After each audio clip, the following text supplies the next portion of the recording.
Welcome to BioKey for NEET. Before we start, please subscribe the channel and support our cause to bring best preparatory materials for NEET biology. Hello students, welcome back to my channel बायोकी for NEET, जहां पर हम लोग preparation कर रहे हैं NEET 2025 biology paper की। मैं हर दिन आपके लिए मोस्ट इंपॉर्टेंट जो क्वेश्चंस हैं curated only for 2025 biology paper, मैं वो लेकर के आ रहा हूं। And this will help you boost your score in NEET examination. Today's topic is biomolecule. Before we start this video, subscribe the channel, share it with your friends, and stay with me till the end of the video. Question number 1. Monosaccharides are classified based on number of carbon atoms, number of hydrogen atoms, presence of nitrogen, presence of phosphate group.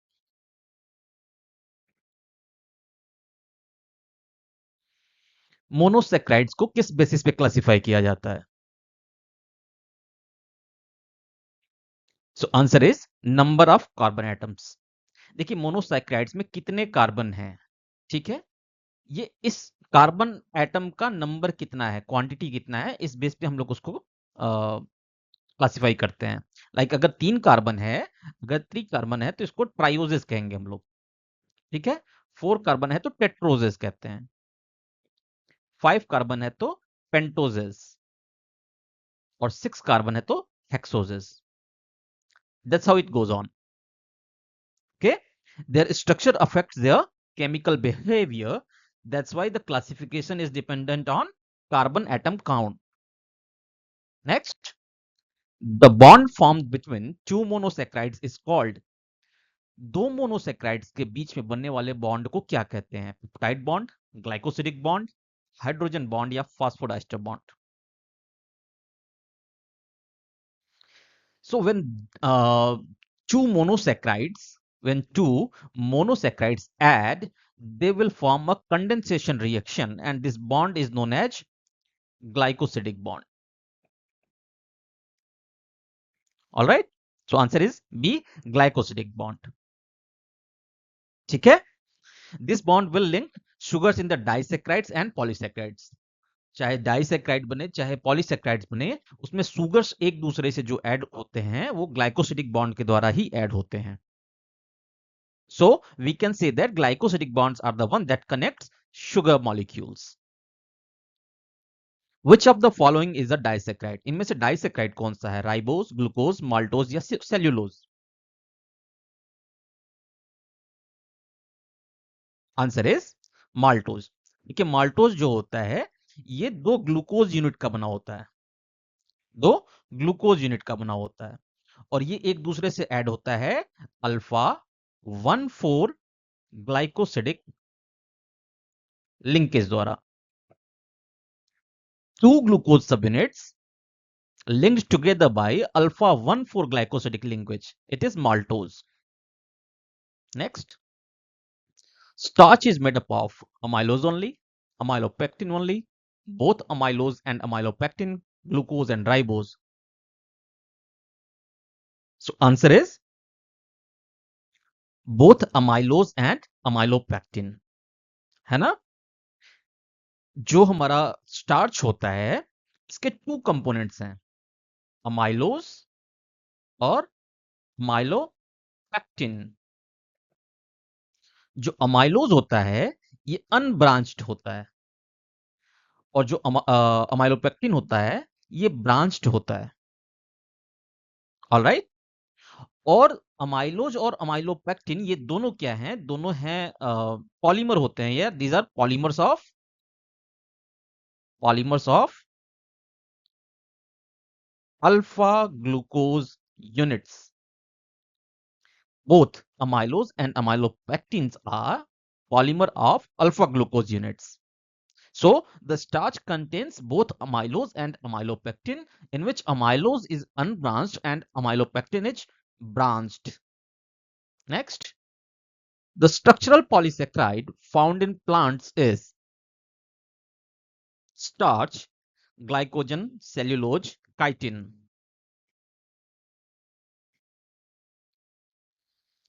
So answer is cellulose. Cellulose is the structural polysaccharide which is found in plant cell wall. Okay, ये किस चीज का बना होता है? It is made up of beta glucose units. और ये beta glucose units कौन से बॉन्ड से जुड़े होते हैं? बीटा 1,4 ग्लाइकोसिडिक बॉन्ड से जुड़े होते हैं ये. All right, moving to next. Which polysaccharide is found in fungal cell walls? Cellulose, glycogen, chitin, pectin.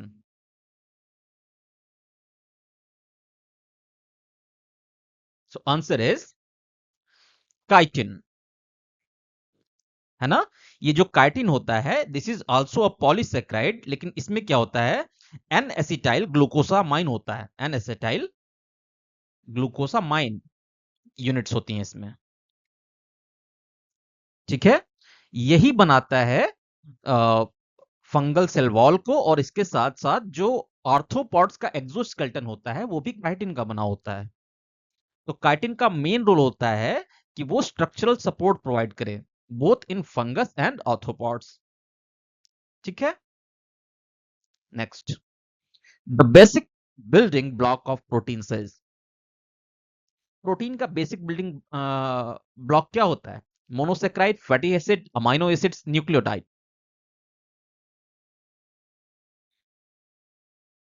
This is pretty basic question. Answer is amino acids. है ना? These are the building blocks of proteins. इनमें क्या होता है? Amino group होता है, carboxyl group होता है, कार्बोक्सिल ग्रुप होता है, और क्या होगा? एक वेरिएबल साइड चेन होगा जिसको हम लोग आर ग्रुप कहते हैं. ठीक है, these are the monomers which will combine to form proteins. Peptide bond is formed between two fatty acids, amino group and carboxyl group, two nucleotides, sugar and phosphate. Peptide bond इनमें से किसके बीच में होता है?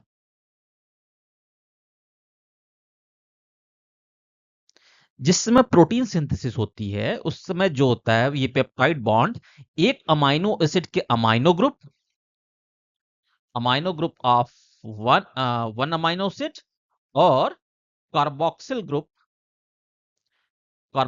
Group of the second amino acid. इसके बीच में जो ये बॉन्ड बनता है इसको हम लोग क्या कहते हैं? This is called tide bond. Okay, this is a condensation reaction and byproduct of this reaction is water. ठीक है, तो जो हमारे पेप्टाइड बॉन्ड्स होते हैं ये अमाइनो एसिड्स को एक दूसरे अमाइनो एसिड को दो अमाइनो एसिड को जोड़ते हैं, जिसमें पहले अमाइनो एसिड का अमाइनो ग्रुप और दूसरे अमाइनो एसिड का कार्बोक्सिल ग्रुप ऐड होता है. Which type of structure in proteins refers to alpha helix and beta plated sheets? Primary structure, secondary structure, tertiary structure या quaternary structure? प्रोटीन के कौन से स्ट्रक्चर में ये दोनों टाइप होते हैं, अल्फा हेलिक्स और बीटा प्लेटेड शीट्स? तो देखिए, जो सेकेंडरी स्ट्रक्चर होता है ना, ये होता है लोकल फोल्डिंग शो करता है. ये लोकल फोल्डिंग शो करता है जिसमें दो टाइप्स होते हैं, अल्फा हेलिक्स और बेटा प्लेटेड शीट्स, जो कि एक दूसरे से जो कि स्टेबलाइज किससे होते हैं? हाइड्रोजन बॉन्ड से स्टेबलाइज्ड होते हैं. ठीक है, by providing these structures like alpha helices and beta pleated sheets, होता क्या है कि ये प्रोटीन को स्ट्रेंथ और फ्लेक्सिबिलिटी देते हैं. है ना? दैट्स वाइज जो सेकेंडरी स्ट्रक्चर है ये पॉलीपेप्टाइड्स का बैकबोन होता है. The three-dimensional folding of a protein into a functional shape is its.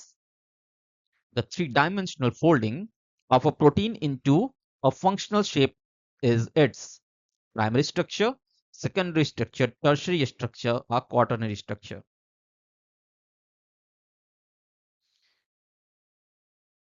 Answer is tertiary structure.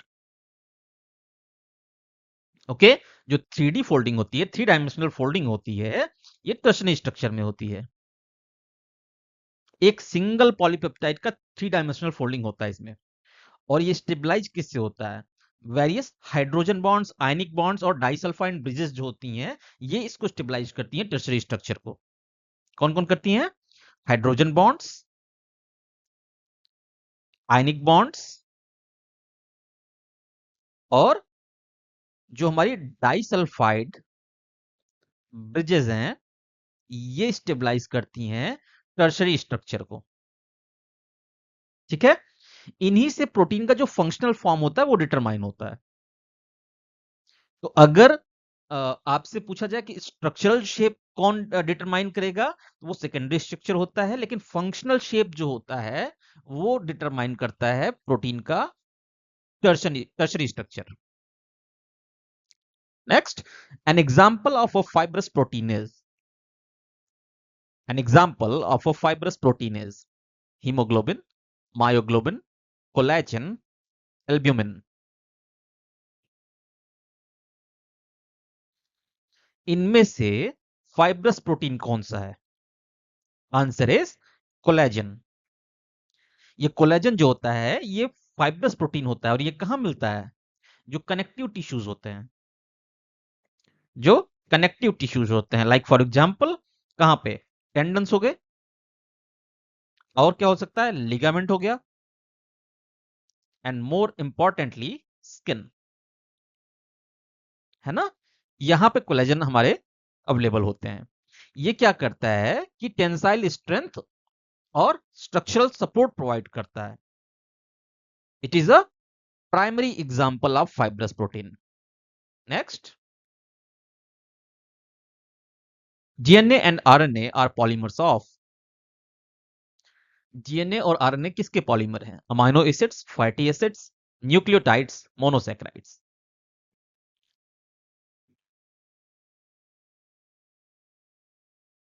Answer is nucleotides. ठीक है,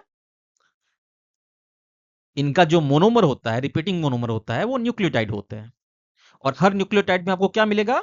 एक नाइट्रोजिनस बेस मिलेगा, शुगर मिलेगा और फॉस्फेट ग्रुप मिलेगा। पेंटोज शुगर, नाइट्रोजिनस बेस और phosphate group. Which of the following is not a purine base? इनमें से प्यूरिन कौन सा नहीं है? Adenine, guanine, cytosine, none of these.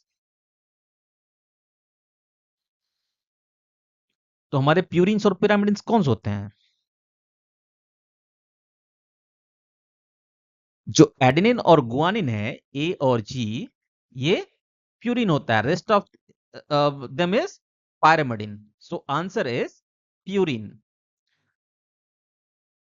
इसमें पूछा है क्वेश्चन में, not a purine base. So cytosine is a pyrimidine, not purine.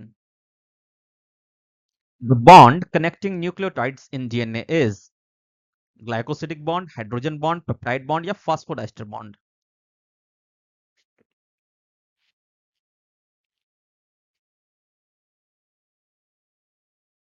Answer is phosphodiester bond. है ना? जो डीएनए और आरएनए में जो न्यूक्लियोटाइड्स होते हैं वो एक दूसरे से फॉस्फोडाइस्टर बॉन्ड से कनेक्ट होते हैं। ठीक है, एक जो शुगर के एक कार्बन का 3 प्राइम कार्बन जो होता है उससे, और दूसरे शुगर के 5 प्राइम कार्बन से ऐड होते हैं ये। तो वो शुगर फॉस्फेट बैकबोन बनता है पूरा completely. Next, an example of an essential amino acid is glycine, alanine, valine या सेरीन। इनमें से एसेंशियल अमाइनो एसिड कौन सा है?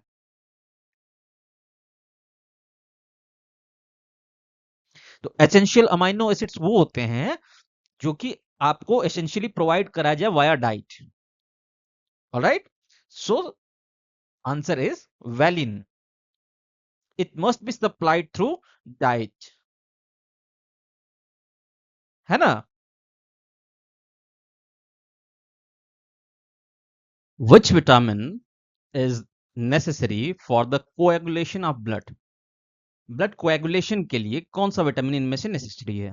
Vitamin A, vitamin C, vitamin K या vitamin D?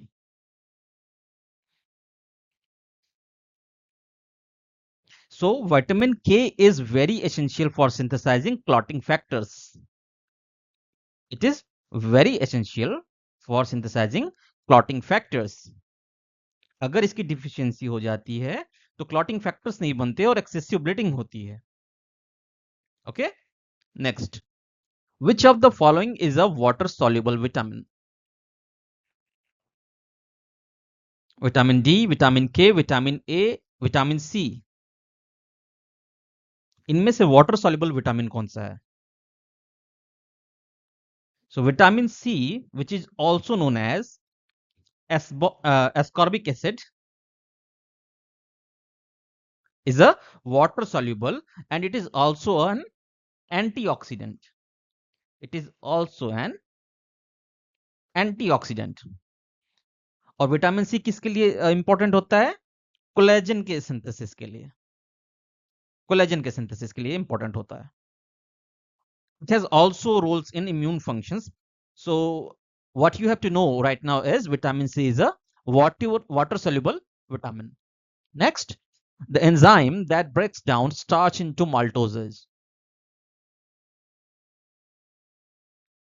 Lipase, amylase, pepsin, maltase. वो एंजाइम जो कि स्टार्च को माल्टोज में ब्रेक डाउन करता है. So amylase, which is produced by salivary glands, ये क्या करता है? ये स्टार्च को माल्टोज में ब्रेक डाउन करता है. सलाइवरी ग्लैंड के अलावा ये पैनक्रियाज में भी सिक्रीट होता रहता है ना? इसकी सिंथेसिस पैनक्रियाज में भी होती है. Next, coenzymes are generally derived from fats, proteins, vitamins, sugars. जो कोएंजाइम्स होती हैं लाइक NAD, FAD, ये कहां से डिराइव होती हैं? They are derived from vitamins. ठीक है, इनका काम क्या होता है? जो कोएंजाइम्स होती हैं they assist enzymes in catalyzing reactions. In catalyzing reactions. Next, which is the most abundant protein in the human body? Actin, collagen, albumin, keratin. Human body में सबसे ज्यादा अबंडेंट प्रोटीन कौन सा है? It is collagen. ये क्या करता है? बॉडी को स्ट्रेंथ प्रोवाइड करता है. कनेक्टिव टिश्यूज में जो स्ट्रक्चरल सपोर्ट मिलता है और बॉडी को जो स्ट्रेंथ मिलती है वो कोलेजन से मिलती है ना?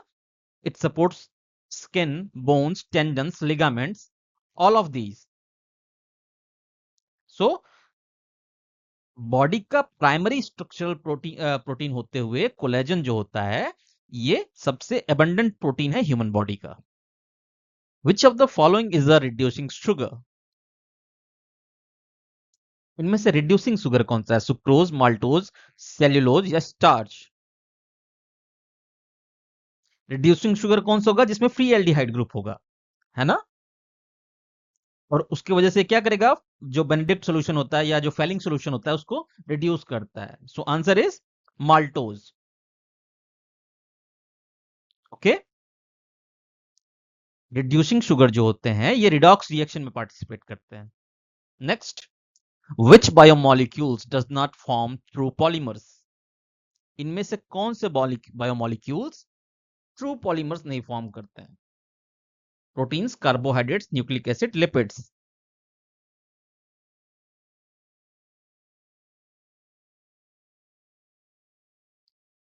तो answer is lipids.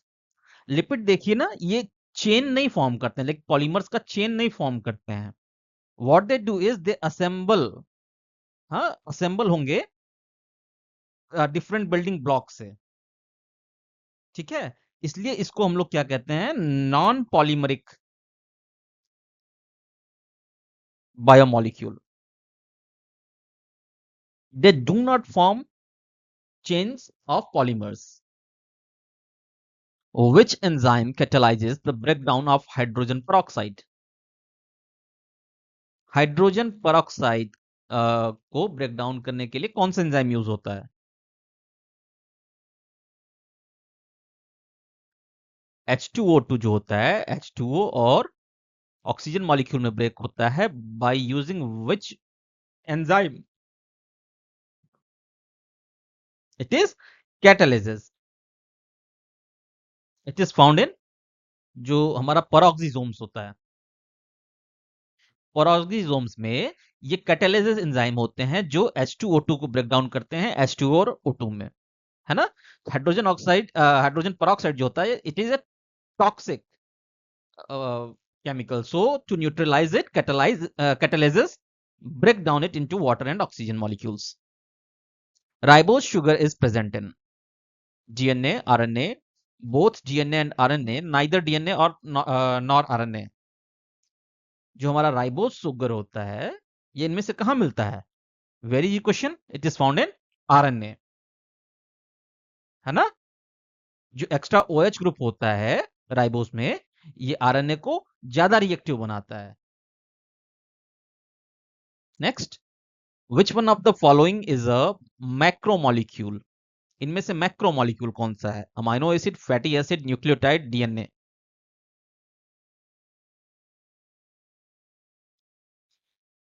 So answer is DNA. DNA में क्या होता है कि मिलियंस ऑफ न्यूक्लियोटाइड्स हैं, ये एक दूसरे से ऐड होते हैं, है ना?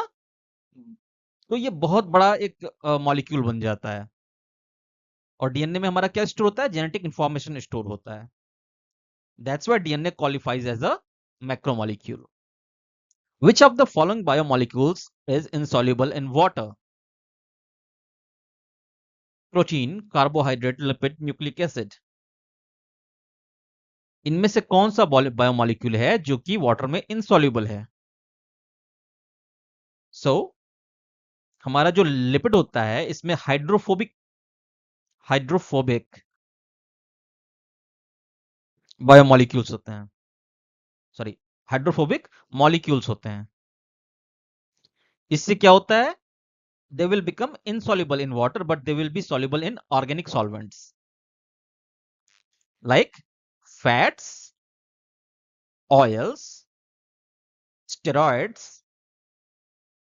ये क्या है? These are form of lipid and they are hydrophobic in nature, so they are insoluble in water. Answer is C. In DNA, the complementary base pairing between adenine and thymine occurs through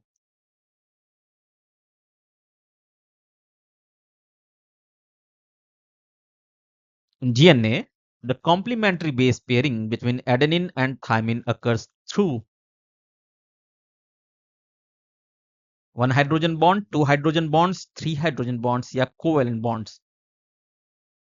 adenine जो होता है, ये thymine से 2 hydrogen bonds के through connect होता है. Answer is B, 2 hydrogen bonds, है ना?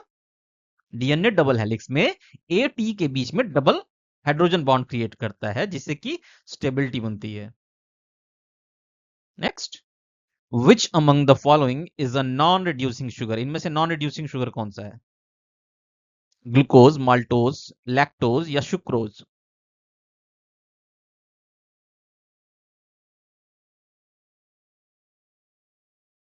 Answer is sucrose. So sucrose is a non-reducing sugar. Why? Because its glycosidic bond involves the aldehyde and keto groups. So they cannot participate in redox reactions. ठीक है? तो जो sucrose होता है, ये हमारे केमिकल रिएजेंट्स को रिड्यूस नहीं कर पाता है. Enzymes are chemically lipids, proteins, nucleic acids and carbohydrates. So we know the famous quote, all enzymes are protein, but all proteins are not enzymes. So answer is proteins. Which of the following is not a component of a nucleotide? Phosphate group, pentose sugar, amino acid, nitrogenous base. Nucleotide में इनमें से क्या नहीं होता है? This amino acid. Amino acids are not the part of nucleotides. They are the building blocks of proteins. Next, which enzyme is responsible for adding phosphate group to other molecules? Ligase, kinase, catalase, amylase. So answer is kinases. जो kinase होते हैं ये phosphate group को क्या करते हैं? ATP से different substrate पे ट्रांसफर करते हैं, है ना? जो सिग्नल ट्रांसडक्शन होता है, मेटाबॉलिज्म होता है, उसमें काइनेजेस बहुत हेल्पफुल होते हैं. Also I have told you the same about kinases in cell division video. Next, which biomolecule is commonly known as an energy currency of the cell? NADP, ATP, FAD, DNA. तो जो हमारा ATP होता है जिसको हम लोग कहते हैं एडिनोसिन ट्राइफॉस्फेट. ट्राइफॉस्फेट ये क्या करता है? It acts as a energy currency of the cell. ये एनर्जी को स्टोर करता है और सप्लाई करता है. जहां जहां बायोकेमिकल रिएक्शंस के लिए एनर्जी का नीड है वहां पे ये सप्लाई करेगा. So it is a universal energy molecule. Answer is B. Pepsin, an enzyme in the stomach, functions best at which pH? Neutral, alkaline, acidic, slightly alkaline.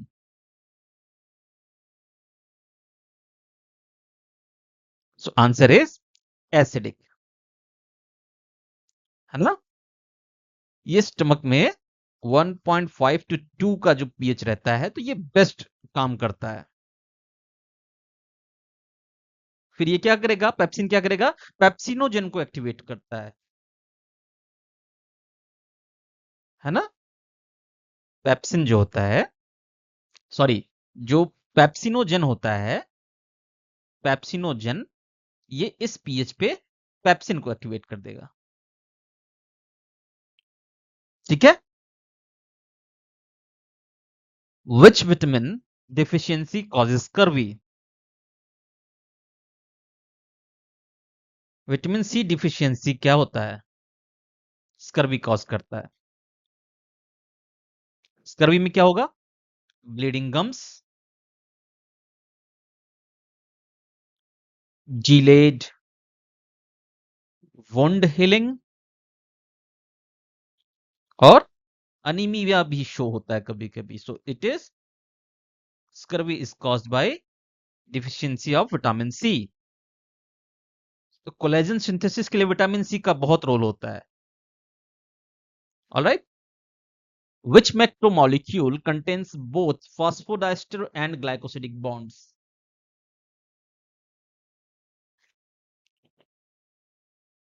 Protein, carbohydrate, nucleic acid और lipid.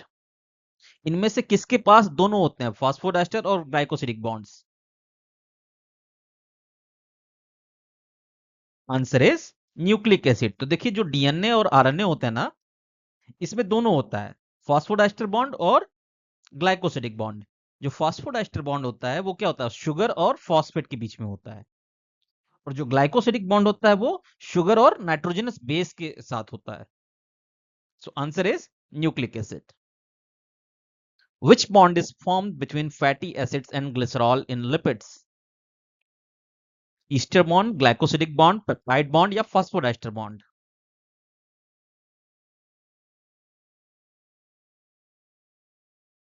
Answer is ester bonds. Fatty acids जो होते हैं, जो glycerol से जब link होते हैं तो ईस्टर बॉन्ड से लिंक होते हैं. और जो ये रिएक्शन होता है वो डिहाइड्रेशन रिएक्शन से फॉर्म होता है ना। Next, which of the following proteins acts as an antibody? Albumin, haemoglobin, globulin, collagen. इनमें से कौन सा प्रोटीन एंटीबॉडी की तरह रोल प्ले करता है? So as we know that antibodies are also known as immunoglobulins. So answer is globulin, है ना? They protect us against infections. Which enzyme hydrolyzes DNA into nucleotides?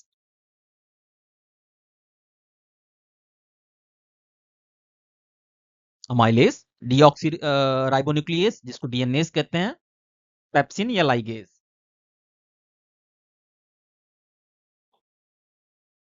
Answer is DNase, है ना? जो DNase enzyme होता है ये DNA को hydrolyse कर देता है न्यूक्लियोटाइड कंपोनेंट्स में। DNA डिग्रेडेशन और रिसाइकलिंग में DNase का बहुत रोल होता है। A simple lipid is composed of fatty acids only, glycerol and fatty acids, glycerol and phosphate, fatty acids and nucleotides.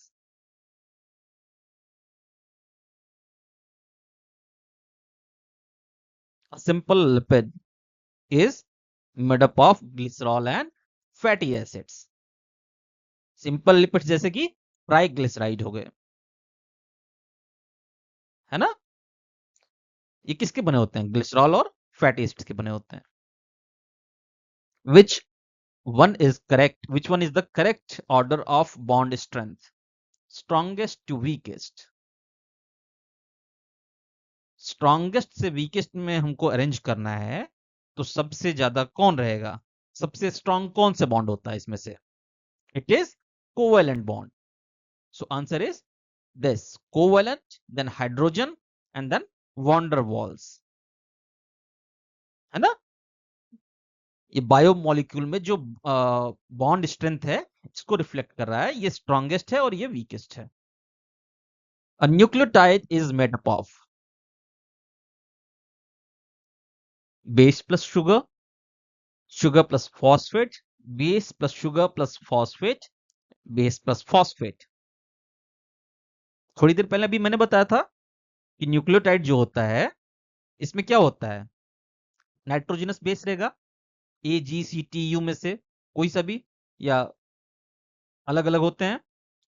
फिर पेंटोज शुगर रहेगा जो कि राइबोज होगा या फिर डीऑक्सीराइबोज होगा, और एक फॉस्फेट ग्रुप ऐड हुआ रहता है. Answer is base plus sugar plus phosphate. Hemoglobin is an example of fibrous protein, globular protein, membrane protein या transport lipid.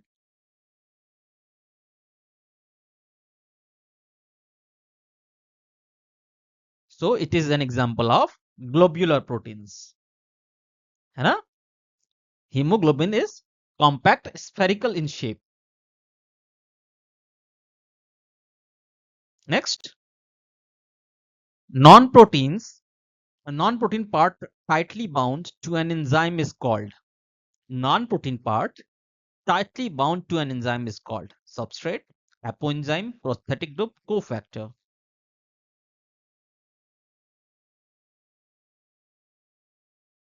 तो आंसर क्या हो गया? Prosthetic group. Like for example haemoglobin में क्या होता है? जो हीम होता है ये ऐड होता है ग्लोबिन से, जो ग्लोबिन प्रोटीन होगा उससे, ग्लोबुलर प्रोटीन होता है उससे ऐड होता है. तो हीम क्या होगा? ये प्रोस्थेटिक ग्रुप हो गया, और ग्लोबुलर प्रोटीन जो होगी वो प्रोटीन का पार्ट हो गई. Next, which one of the following is a tertiary alcohol? Glycerol, cholesterol, ethanol, methanol.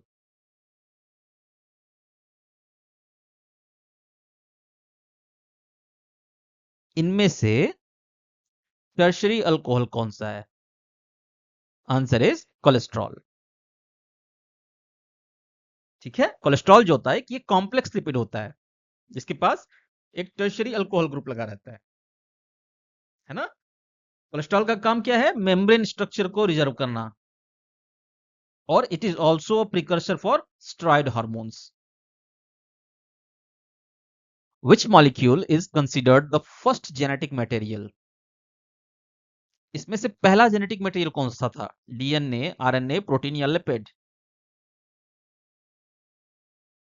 So RNA is the one that is believed to be the first genetic material, है ना? क्यों कहा जाता है ये? क्योंकि इसमें जेनेटिक मटेरियल भी स्टोर हो सकता है और इसके साथ साथ ये एंजाइमेटिक एक्टिविटी भी कर लेता है. एंजाइमेटिक एक्टिविटी कैसे करेगा? जो राइबोजाइम्स होते हैं, है ना, जिसकी वजह से एक हाइपोथेसिस दी गई थी, RNA world hypothesis. Next, which of the following vitamin is fat soluble? इनमें से फैट सॉल्युबल कौन सा है? Answer is vitamin D. ये क्या करता है? कैल्शियम एब्जॉर्प्शन के लिए और बोन स्ट्रेंथ के लिए ये यूजफुल होता है vitamin D. It is fat soluble vitamin. अब इसमें से कौन और एग्जांपल्स कौन से हैं? Vitamin A, D, E and vitamin के. ये सारे के सारे फैट सॉल्युबल विटामिन होते हैं. Next, amylase enzyme digest. Amylase का काम क्या है? प्रोटीन को ब्रेक डाउन करना, फैट को ब्रेक डाउन करना, कार्बोहाइड्रेट को ब्रेक डाउन करना, या विटामिन को? So amylase is the enzyme that breaks down carbohydrates. ये उसको कार्बोहाइड्रेट को उनके सिंपलर शुगर में फॉर्म में ब्रेक डाउन करते हैं उसका. ठीक है, ये इसका रोल कहाँ है? माउथ में होगा और स्मॉल इंटेस्टाइन में. जो स्मॉल इंटेस्टाइन में माइलेज आता है वो पेनक्रियाज प्रोड्यूस करता है और माउथ में सलाइवरी ग्लैंड प्रोड्यूस करते हैं. Which of these is not a disaccharide? Sucrose, lactose, maltose या राइबोज? इनमें से डाइसैक्राइड कौन सा नहीं है? So sucrose, lactose and maltose all are disaccharide, but ribose is a pentose sugar. Alright? Which element is present in all amino acids but not in carbohydrates? Hydrogen, oxygen, nitrogen, carbon. तो जो carbohydrate हैं उनमें क्या नहीं होता इनमें से? It is nitrogen. हर अमाइनो एसिड में आपको अमाइनो ग्रुप देखने को मिलेगा, है ना, बट कार्बोहाइड्रेट में nitrogen are absent. Which nitrogenous base is found only in RNA but not in DNA? इनमें से कौन सा नाइट्रोजन बेस है जो सिर्फ और सिर्फ आरएनए में मिलता है लेकिन डीएनए में नहीं मिलता? I think it's a pretty basic question. It is uracil, which is absent in DNA and it is present in RNA. So uracil is unique to RNA. That is the end of video. Thank you for watching this, and please subscribe the channel, like the video and share it with your friends. Thank you.